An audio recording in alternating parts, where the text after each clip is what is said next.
Test mic test. Okay, magandang araw sa atin lahat mga kababayan, saan man panig kayo ng daigdig naron.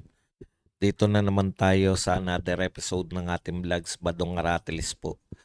Pag-uusapan natin ngayon, ito po, no? Yung tunay na dahilan kung bakit nanggagalaiti po si Dilima ngayon kay BP Sara, no? Ito na naman po ang media, kalaban na naman natin sa paghasik po ng mga mali-maling impormasyon para pasamain po ang mga Duterte, partikular itong si BP Sara Duterte. Pag-usapan din po natin, tuloy po ang bangayan, no? Nito po ni Senator Lacson at si Senator Amy. Hindi lang natin pinatulan si Senator Amy, pero sa totoo lang po meron pong bigat yung mga bintang niya ngayon, no? Hinggil po to sa nag-react po to si Ping Lacson dahil sa bintang ni Senator Amy na mukhang hindi na matutuloy yung Blue Ribbon Committee, no? Kasi alam niyo naman presyurado si Lacson na ipakita na hindi siya tuta, no?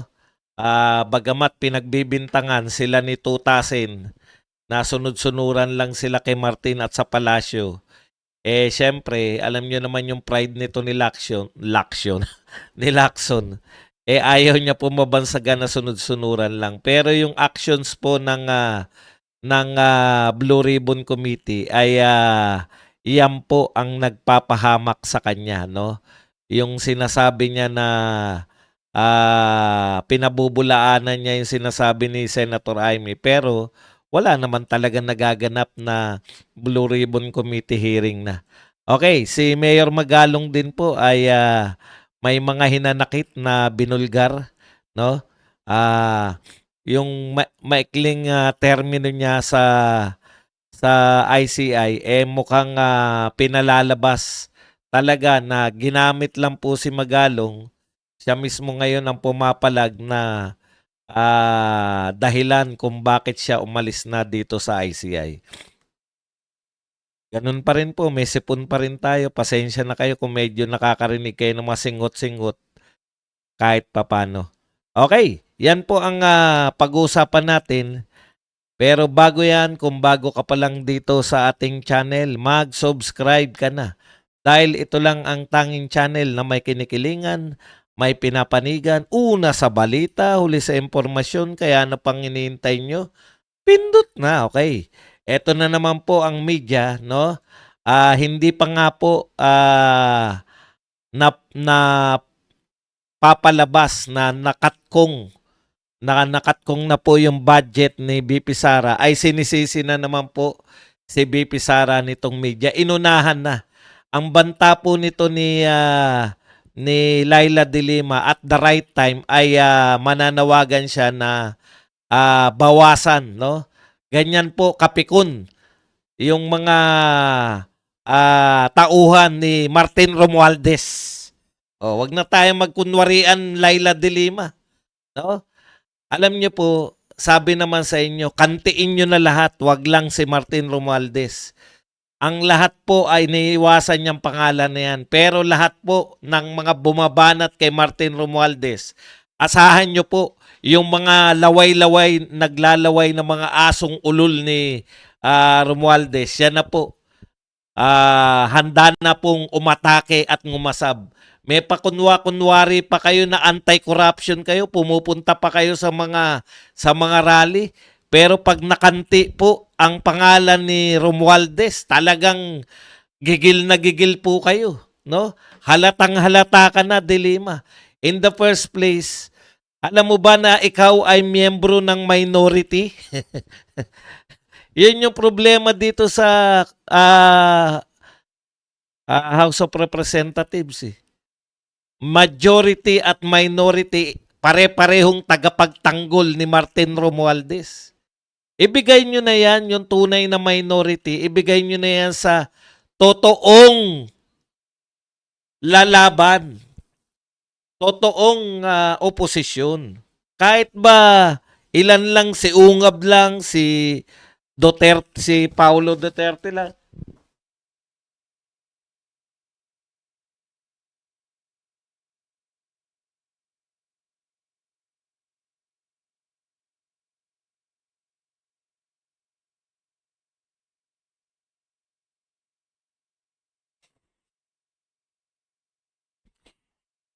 Kahit lang po ilan sila, kahit 3 lang sila, sila po ang tunay na minority. Huwag na kayo magpanggap na kunwari kayo ay oposisyon. Ito po, basahin natin ha. Itatama ko lang po. Kasi itong media, alam nyo naman yung media, bayaran din yan, no? Bayaran din kayo, mga media. Sinabi na ni Marcoleta yan, bayarang media.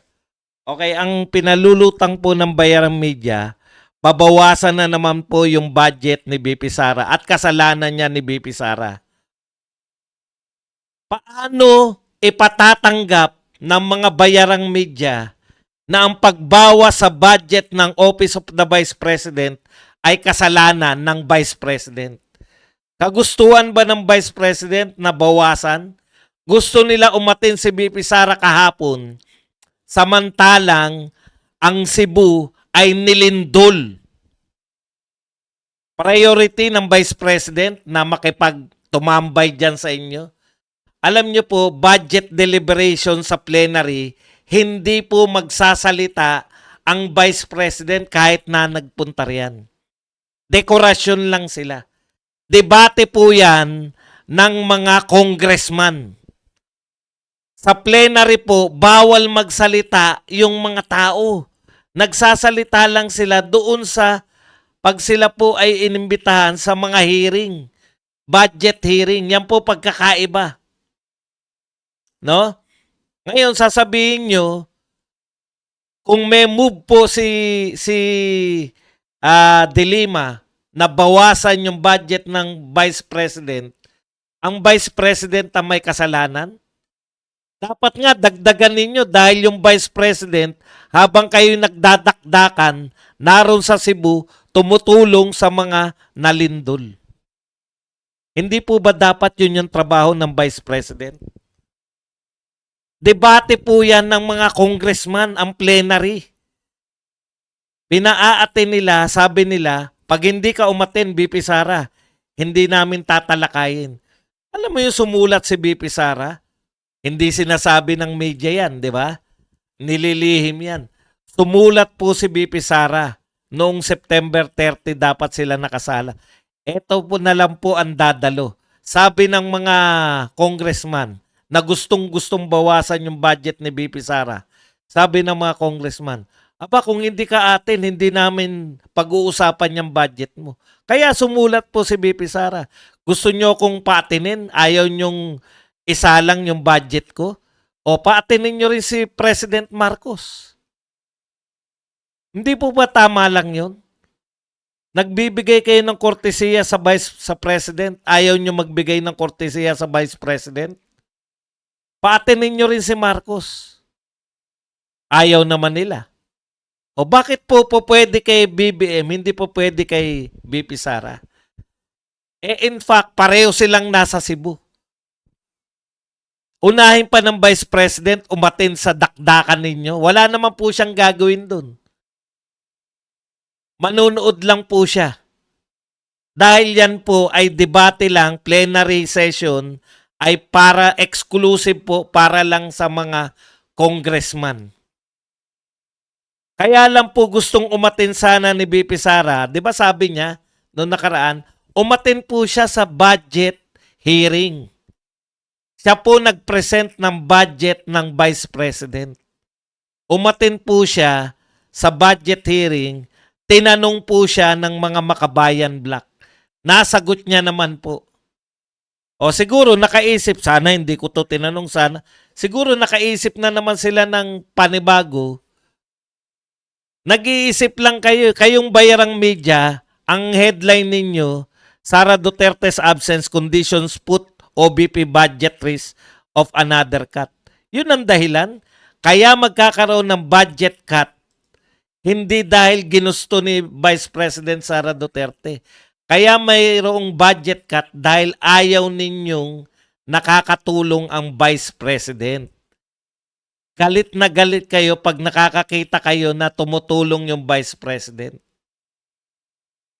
Samantalang yung budget niya, mas malaki pa yung isang araw na delivery kay Martin Romualdez sa katkong ni Martin. Opo, mas malaki pa po yung isang araw na delivery sa katkong ni Romualdez ayon kay Gutesa.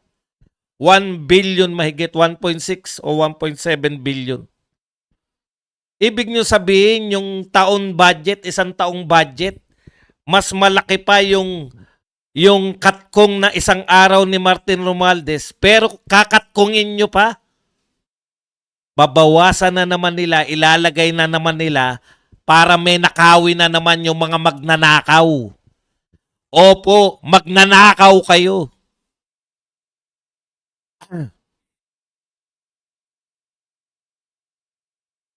Hindi nga po eh. Gusto niya ng una zero. Pero sa tingin niya hindi papasa. Kaya sa tingin niya papasa yung budget cut. Pag binudget cut niya yan, o sige po, ano yung katwiran ni Laila de Lima? Bakit siya galit na galit kay BP Sara at bilang paghiganti ay babawasan niya yung budget ng OBP?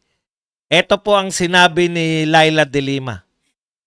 She mentioned Duterte's presence on September 29, where she was seen uploading Senator Chis Escudero's privileged speech accusing former House Speaker Martin Romualdez of corruption. Ayun pala yung kinagagalit ni De Lima.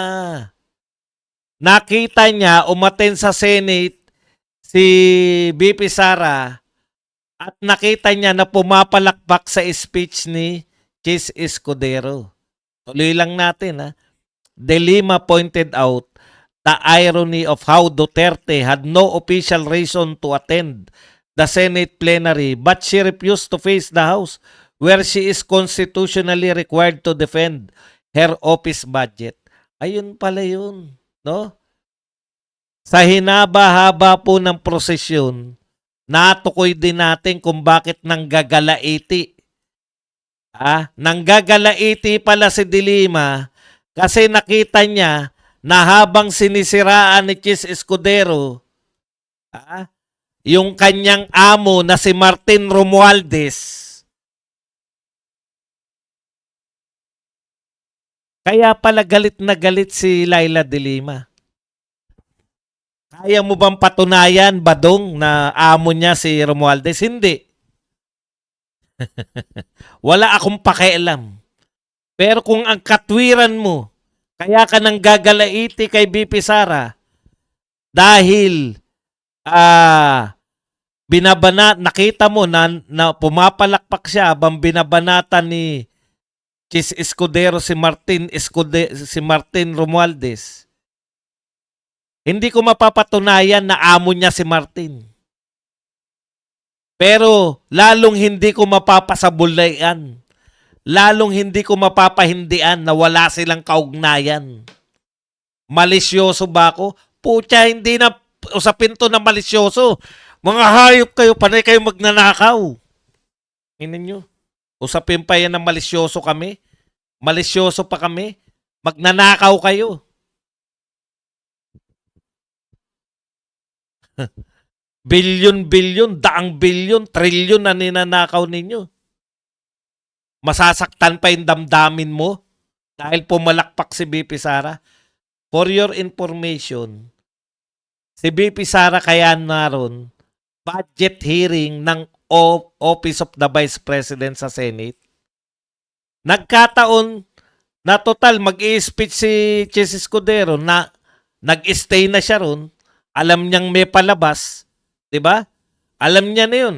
Vice President yan eh. Alam nga naman hindi siya sabihan. Sinabihan siguro siya, no? Stay ka muna, BP. At merong pasabog si Chis Escudero. Nag-stay naman. Yun lang, dahil doon nagagalit ka. Kung ito po ang sinabi mismo ni Laila de Lima. At sisikapin ko pong gayahin kung paano niya sinabi to. If she can afford to be showing herself up to the Senate, including being there and uploading the former Senate President in his privileged speech, which is definitely not part of her mandate as Vice President, why can she spare a few moments of her time attending to her official function as Vice President to defend the budget of her office? Yan po ang sinabi. Pati po yung hilatsa ng pagmumukha niya. Ganyan na ganyan po yung hilatsa ng pagmumukha niya.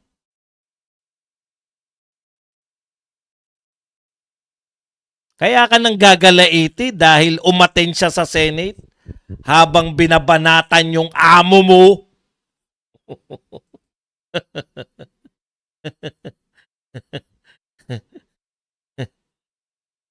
Di ba? Ganun naman talaga magsalita yan. Tao na yan eh. Na ginagaya ng idol niya na si yung isa rin na pamangkin niya. Kaya yung hilatsa ng pagmumukha nila, yung paraan nila ng pagsasalita, nakakasuka.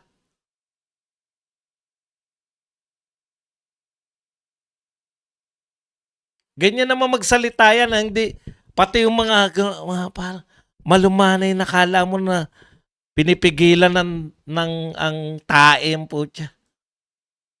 Oh, yan lang po ang dahilan kung bakit siya galaiting-galaiti. Thank you very much kay Senyora Travelers na nagbigay sa atin ng $2.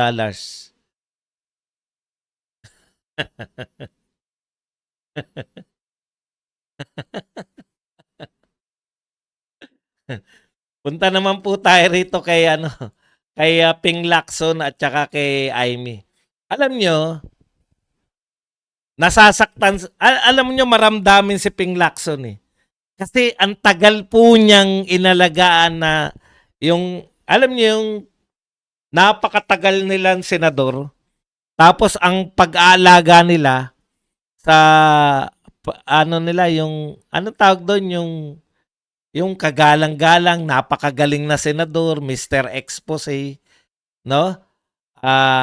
Tumagal na sila sa Senado, walang talo pag Senado yan eh. Josepina Goso, thank you very much sa $5. Okay. Alam nyo po, tapos sa isang iglap, may darating na Marcoleta, i-expose sila na yun naman pala, kaya naman pala sila mukhang magagaling. Alam mo yun? May nagsabi niyan eh. Sino ba nagsabi niyan? Na kaya kayo nagmumukhang magaling kasi panay kayo banban. Panay banban yung mga kasama nyo. Tsaka yung mga magagaling, hindi lang kayo pinapatulan. Ang pagkakaiba ni Marcoleta, mapagpatol to eh. Mae-expose ka talaga. Kung banban ka, mae-expose ka. Sa isang iglap, expose na, yun, reputasyon. Yung reputasyon po na napakatagal inaalagaan ni Ping Lacson. Totoo naman eh, di ba? Kasi tayo dati, hindi naman tayo ganyang kasubaybay sa Senado na lahat ng sinasabi ng senador. Yung kanila pong reputasyon na matagal na inalagaan na kala mo ang gagaling nilang mga senador, sa isang iglap, tinanggal lahat, in-expose sila lahat. Kung sila mga Mr. Expose, in-expose sila lahat ni Marcoleta na hindi kayo karapat-dapat. No? Hindi kayo karapat-dapat. Hindi kayo kalibel. Hindi kayo kalibel ng mga magagaling na senador. Na kaya kayo nagmumukhang magaling kasi ang mga kasabayan na ninyo, yan na, sila Tito Soto, sila Bonggambilla, Jinggoy Estrada, yung mga tunay na magagaling naman, hindi na pumapatol sa inyo. Nakita ko nga si Miriam Defensor kung paano lang sabi-sabihan niya si Ping Lacson, di ba? Nilalabas ngayon, Senator Ping Lacson. Nilalabas ngayon yung mga pag-iingay ni Miriam Defensor sa Senado. Ano yung sinabi mo nga uli? Na yung mga maiingay talagang nagpo-project lang. Ano yun? Balikan ko lang ulit ha. Kasi may sinabi yan si Ping Lacson eh, na yung mga maiingay daw, hindi ko lang matandaan kung ano eh. Teka lang, narito yan sa kodigo ko eh. Magandang balik-balikan to eh.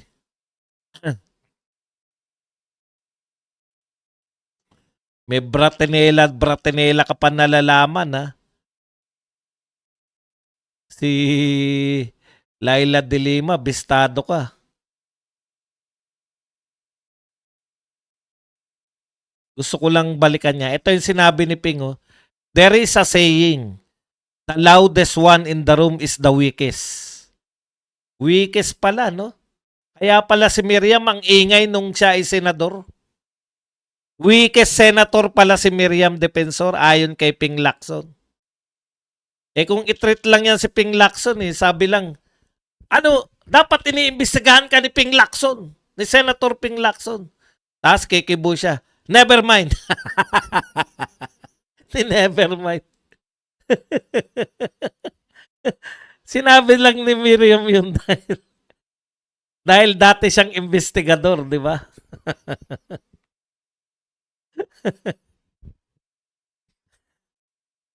Okay. Ito po, sinabi kasi ni Amy, sakit na naman. Kaya to sakit na sakit, mayat maya nasasaktan to si Ping Lacson eh.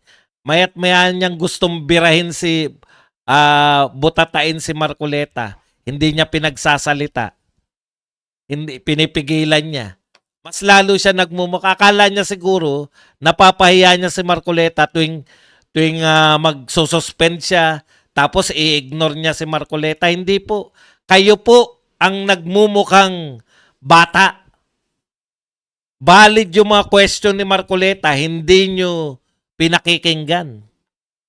Gusto nyo ipakita na kayo ang makapangyarihan sa Blue Ribbon? Hindi po.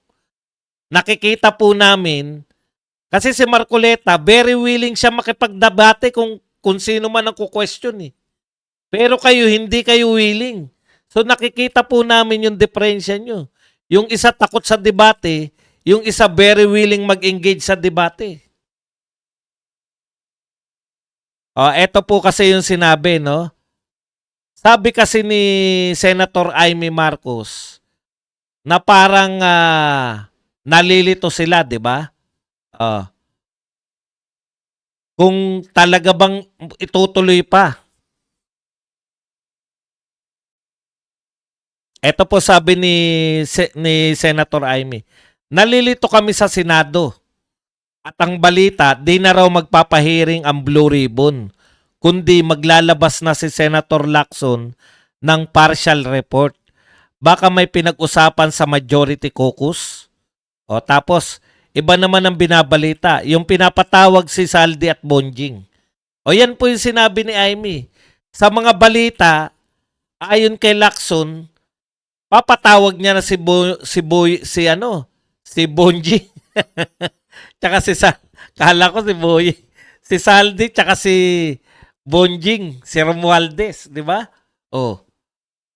Yun po yung sinabi ni Amy. Tapos ang sagot nito ni Lacson, mag-attend sana siya ng Blue Ribbon Committee hearing para hindi siya malito at makinig siya sa session hall para hindi siya naguguluhan. Also, magbasa siya ng announcement sa All Senators chat group para updated siya. Ang sabi naman po ni Senator Amy Marcos, bakit ano ba ang laman ng group chat ng session, ng hearing? Hindi ba't panggigipit lang sa kapwa senador? Samantalang sa Kongreso ay si Saldi ko lamang? Yan po. 'Di ba? Gusto nilang gipitin. Siguro ang pinag-uusapan nila doon si Marcoleta at saka yung sila Jinggoy, yung mga ginigipit nilang senador.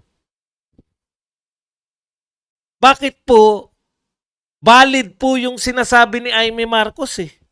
Ang sinasabi ni Amy Marcos, nalilito na siya. Meron pa bang Senate hearing? Ayan no, nalilito kami sa Senado. Di na raw magpapahearing. Senador po yan eh. Tapos ang sinasagot mo lang, hindi ka kasi umaattend ng mga ng Blue Ribbon Committee. Kailan po ang hearing? Lahat po nagtatanong, kailan ang hearing? Mas sino yung dapat namin paniwalaan? Si Amy Marcos, ang sinasabi niya, hindi na raw magpapahiring, maglalabas na ka na lang ng partial report. Sabi mo, hindi niya po dininay na hindi na magpapahiring. Ang sinabi niya, hindi ka kasi umaattend. Magbasa ka kasi ng group chat. Ayaw niya nga sa group chat dahil panay chismis lang, panay paninira lang sa kapwa senador. Yun laman. Bakit po ayaw ninyo na magpatawag na ng hearing para matapos na yung haka-haka kung talaga bang gusto ninyo? Ano yan, nagsasarvey pa kayo? Inaalam nyo muna sa tao kung gusto pa nila na magkaroon ng blue ribbon. Matagal na po kami naghihintay.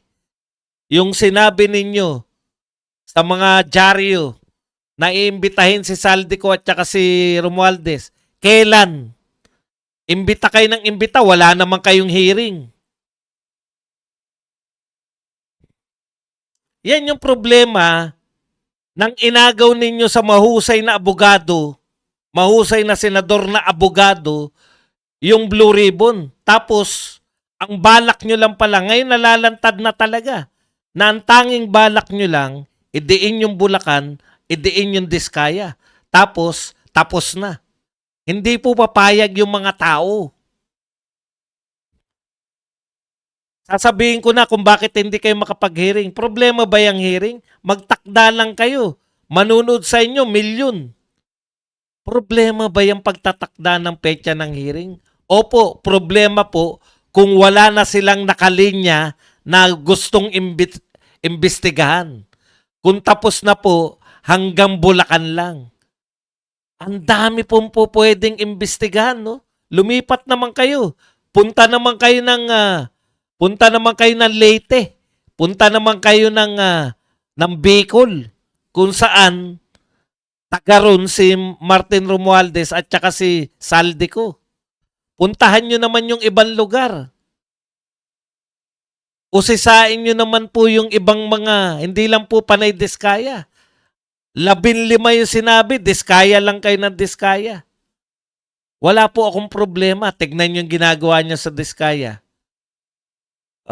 Pinapangatwiranan, pwede naman daw kumpiskahin na yung mga, alam mo yung nakakatakot, kukumpiskahin na nila yung kahit wala pa raw na order, court order, pwede na raw kumpiskahin. Ayan, no? DPWH USEC Ricardo Bernabe, government can forfeit Diskaya properties even before criminal wraps outcome. Pwede na palang kumpiskahin yung mga kayamanan ng Diskaya. Wala po kaming problema dyan. Kayo may problema. Wala bang abogado yan? Dapat kung gagawin nyo sa Diskaya yan, gawin nyo rin yan kay Martin Romualdez at kay Saldico. Kasi sila yung tinuturo mastermind. Thank you very much. Tsaka sa Ilocos nga pala. Lipat kayo sa Ilocos. Kaya ang tagal po nilang, excuse me po, kaya po ang tagal nila na magbigay ng petsa kasi wala naman talaga na silang balak, na-expose lang ni Amy Marcos na wala na silang balak mag-held ng hearing. Kaya ngayon, magkukumahog yung mga yan para magkaroon uli ng hearing. Tapos na yung mga gusto nilang imbitahan eh. Lahat ng taga-Bulacan na naimbita na nila eh. Ang gusto ng tao, yung sinasabi ni Chavit, simulan nyo sa Ilocos. Diskaya ba gusto nyo? Maraming Diskaya project sa Ilocos. Simulan nyo sa Ilocos, isunod nyo yung Bicol, at saka yung Leyte. Yung tatlo na yan. Alam nyo kung bakit? Baka naghihintay sila ng mga nag-imbestiga sa Davao. May makita lang ng kapiraso sa Davao, yun na uunahin nilang imbestigahan. Kaya lang napapahiya kayo eh. Walang ghost project, walang palpak na proyekto, walang substandard. sa mga proyekto ng Davao City. Ah. Kaya kahit saan na lang, lahat na lang ng Davao. Basta magmumukhang Davao na yan. Basta kahit Davao del Sur, Davao del Norte, o kung ano man Davao pa yan, basta may nakalagay na Davao, lituhin na lang natin ang tao. Wala rin. Bakit ayaw mo, Ping Lacson, kung totoong may hearing pa, bakit ayaw mong magsabi kung kailan ang hearing? Kailan ang petsa? Punta tayo rito kay Mayor Magalong. Sabi po ni Mayor Magalong, better na umalis na lang ako. Bakit po? Ipinaliwanag ni Baguio City Mayor at dating ICI Special Advisor Magalong na mismong palasyo nagsabi na kinuha siya sa ICI dahil sa kanyang karanasan sa investigasyon. Correct. Di ba pinagmamalaki nila? May karanasan siya sa investigasyon. Kaya hindi umano niya maintindihan kung bakit siya pinagbawalang magsiyasat. Kaya naman pala magre-resign. Pucha, sa... Kaya ako narito para investigador ako eh. Ako mag-iimbestiga eh. Tapos pagbabawalan nyo ako mag-imbestiga? Ang tanong, bakit nila pinagbabawalang mag-imbestiga si Mayor Magalong? Dahil ba nababanggit si Martin Romualdez at si Saldico? Ikaw pala may kasalanan eh. Ikaw pala may kasalanan na Mayor Magalong eh. Kung hindi mo binanggit si Romualdez, baka kasama ka pa dyan ngayon. Para saan po si Magalong? Dekorasyon? Kung hindi siya mag-iimbestiga? Kaya niya po tinanggap yan dahil akala niya mag-iimbestiga siya. Ngayon, kung hindi niyo po pag-iimbestigahin si Magalong, ano po ang papel niya dyan?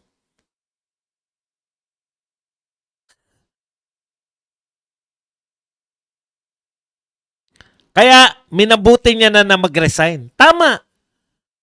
Dekorasyon lang siya para lang masabi na, yan si Mayor Magalong ha.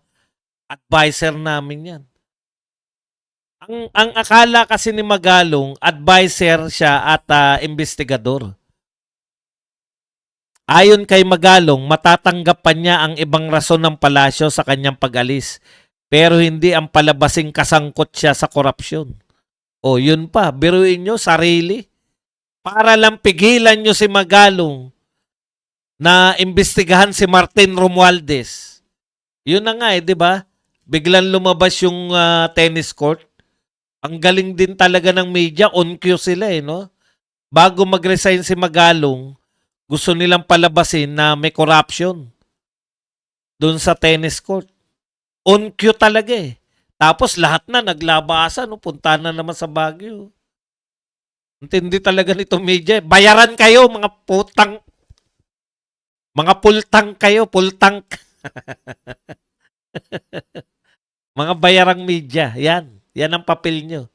Di ba bigla naglabasan na yung mga tennis court tungkol kay Magalong? Ang galing po ng media natin. Mag-likes po kayo. 2,700 tayo, 700 lang po nagla-likes. Okay. Tuloy pa natin. Matatandaan sinabi ni Palace Press Officer Claire Castro sa isang press con na may maanumalyang tennis court project ang pamilyang Diskaya sa Baguio City. 'Di ba? Ayan po ang dahilan, no? Ayaw na nga niya. Sige. Binaliktad na yung kanyang hindi pala siya pwedeng mag-imbestiga. So dekorasyon lang si Magalong. Kung dekorasyon po si Magalong, pinagbintangan pa na involved sa Kurakot.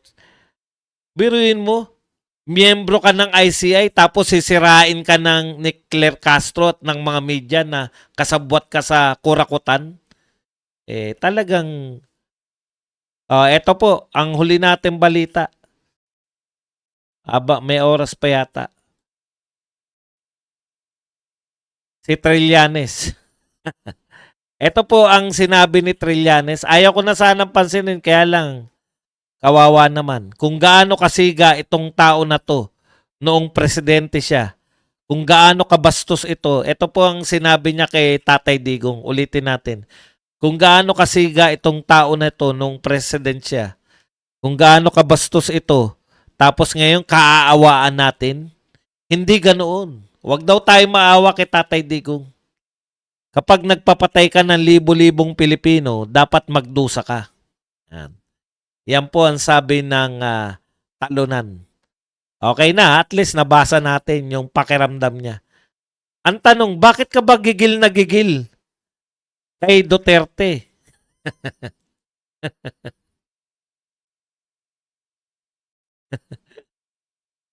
Hindi ko talaga maintindihan. Ano ba papel mo sa buhay? Bakit ka galit na galit kay Tatay Digong?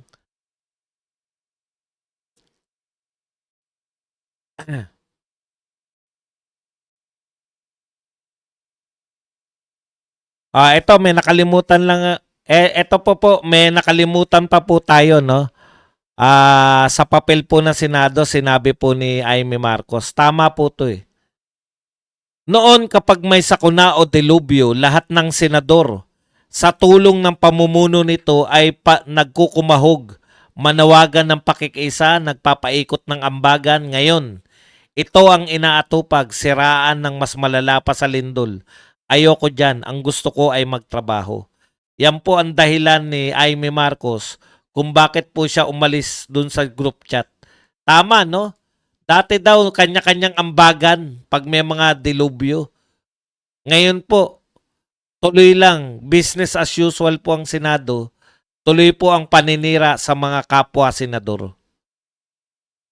Nakakalungkot po ang sinapit po ng Senado ngayon. Okay, hanggang 1 oras lang po tayo kasi meron pong pirada. Hindi po tayo pwedeng sumabay sa mga kasama nating birador, mga birada agila. Kaya i-open na po natin ang ating palatuntunan sa inyong mga katanungan, sa inyong mga reaksyon. Pwede na po kayo magtanong, reaksyon. Pwede po kayo mag-likes. 2,900 tayo. 860 pa lang ang nagla-likes. At pwede po kayo magpakape.